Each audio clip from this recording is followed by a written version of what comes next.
Hello, welcome to the Dave and Nick Show. We're talking about the most influential. I think that's what we said we were doing. Influential football signings. We did a fucking intro. Spot on. Yes. And there you celebrated it. We had to. We had to. It's amazing. I've been stuck in here for 3 weeks. wait, This is wait. got all on one recording, guys. The video. We're all wearing the same clothes for 3 weeks. Yeah, We do this for dedication to you guys. yeah. We're keeping the continuity spot on for you. So it looks like we've recorded it in one night. So, Dave, who do you think has been an influential signing this season for any team in the league? All right, we'll just get this out of the way quickly. Haaland. Yeah, let's be honest. He's I been the think it's goal scorer 100%. this game. I mean, there's no point in not talking about him because what he's done for City. If City didn't have Haaland, City would be shit. Let's be honest. Definitely He has got saved knocked out them goal so many scorer. times this season. I mean, I know there's like a statistic that while he's played, City haven't done as well, but you've just got to look at the hat-tricks he's scored, and The he has goals he's scored scoring. quite important goals. Yeah, he has. I mean, he got a hat trick against Bayern, didn't he? Or did he get two? I think something like that. Yeah, He got something against Bayern. he The scored team, against Bayern. yeah, the team doesn't play well with him. Right now, Haaland's out the way with. Right, no more Haaland talk. This is not a player, and I know we probably should do this on another occasion, but I want to have a big shout out to manager Michael Carrick. He has been a very influential to Middlesbrough this season. Oh, we're going down them roads. We're going outside the Prem. Going outside the Prem, yeah. I mean, technically, they might be in the Prem next year, so still sort of counts. You know, if they play like they did against Luton. Luton fucking robbed them, let's be honest. What are you kidding?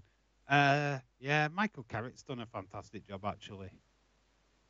But I want to talk about Mark Hughes down at Bradford as well.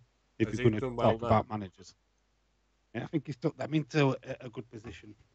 But I'm going to try and do my own work now because, obviously you can talk about Barnsley, Sheffield Wednesday. They're all in good positions in their league. And anyway, let's just talk about the owners of the year, Ryan Reynolds and the other guy. Rob McAvenny. Yeah. Let's talk about them. 7th. That's where Bradford is, 7th. So, I know someone who works for Bradford, the club. Yeah, go on. I think he's either chief scout or he's a scout for their team. Or he's just a Boy Scout. No, unfortunately, he's a lot older than I am. Big shout out to Stephen Gent. But right, so influential signings, not football, signings. You've got to shout out Casemiro, 100%. He's changed that midfield for United. Yeah. I'm thinking who else? Bruno Guimaraes, or whatever it's called. Isaac, another one. There's Megdim. Who did them? Who else is that's changed? Who did Oh, he missed! Oh, he had an open goal. He missed. He fucking missed it. He had an open goal and he missed it. Okay, now we're talking about football in real time. Yeah, football in real life. Would have been a good goal, that, but he missed. So, who else? Who else we could talk about? Like, well, let's talk. Well, not necessarily signings because I'm not sure this guy actually signed this particular season. But let's talk about Arsenal and their midfield and Obergaard. Let's just talk about influential players what have like helped change football clubs from. I mean, Arsenal last season. Well, we can also talk about Gabriel Jesus. Arsenal last season were woeful. Didn't look like they were going to get into Champions League. Never mind Europa. You know what I mean? They didn't look like they were going to compete for anything. And then look at them this season. I mean, yes, there is a possibility they're not going to win the league. I mean, big game, which has probably already happened in real time. As this is On Wednesday. pre-recorded. Yeah, it's all pre-recorded. Yeah. So realise that we've just watched Leeds United draw with Leicester, and he's just watched Burnley. Burnley beat Blackburn. Burnley were celebrating like they won the league, and now I'm going to put anime on in the background because I'm a nerd like that. To be fair, right, if you look at Arsenal's team, there's like, they didn't need many players, like good, many standout signings. They signed players like Jesus, Jesus. They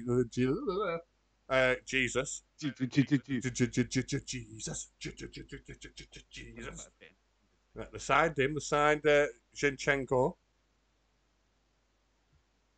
Who else did they sign? In at the start of the season, because we all know they signed, or what do you call it, Jorginho, which he hasn't played much, has he? You just got to have a look at how Saka's come along as well. Yeah, Saka's came along beautifully. It is come on, fantastic. I mean, Martinelli. Arsenal are doing this, even though they did have a great start with Jesus at the beginning of the season. He was out and hadn't scored for several months, and they were still winning games. And Ketia would come in, do a job, but they've never really had that massive out-and-out striker. Really, when you have a look at Arsenal, No, Jesus is not exactly. He's not on the ghost sheet every single game. Saka has. Obergaard's chipped in with a fair few goals. Martinelli. Yeah, Martinelli. You know what I mean? It's been massively a team performance, and that's what's impressed me most with Arsenal is it's been a team performance rather than it just been, oh, it's down to one man, robotic striker. You know what I'm talking about. Haaland. We're not mentioning names. We shall not mention names. I did. I just bad said things his name. happen. I just said his name. I don't care. I've sat back. The Death Eaters are going to come and get you now. Oh, said his name. Harry Potter. Do you know what, right? I think we'll talk about that next instead of the UFC, you know. What's that? About the new Harry Potter show. New Harry Potter show. Yeah, the redoing the books. Each book will be a season. Okay. Right, they're redoing a film, sorry. Which I think is stupid, personally, but who are they going to play? Who's going to play the characters? I don't know. New cast completely. Knowing this, you know, it's literally the first I've heard of it. So, welcome to this football conversation where we're just we're talking about Harry Potter. Well, let's do a 10-year sleep. Let's talk about Graham Potter. There we go. Yeah, got there. We got to a link. We did the link. Yes. We saved it. Thank you, everyone, for watching. We'll go now. We saved it. Look at what we did. So Graham Potter went from being extremely successful at Brighton to then going to Chelsea and then just being. It was shit then. I felt sorry for him. I just don't think the big, small fish in a big pond. Yeah. I felt like I don't get Chelsea FC. I don't get them. Spent like over 600 million. Plus. And look at what's happened. Enzo Fernandez, World Cup winner, flop. He's not a flop. Koulibaly. Actually doing well. Koulibaly was I think he won at Lazio, wasn't he? Napoli. He was at Napoli. Is it Napoli? Yeah. I'm not sure. They sold him, and now look at how good Napoli's doing. Yeah, Koulibaly was a big signing. I thought he was going to be a major influence for Chelsea, and it's like totally backfired, to be quite honest with you. I look back, I actually rewatched my predictions video for the Premier League, and I'm absolutely fucking way off. I am so fucking way off. I put Brighton in relegation battle. Like, what the fuck was I thinking? That is a strange thing, that way. To be fair, it's like, what was I thinking at the start of the season?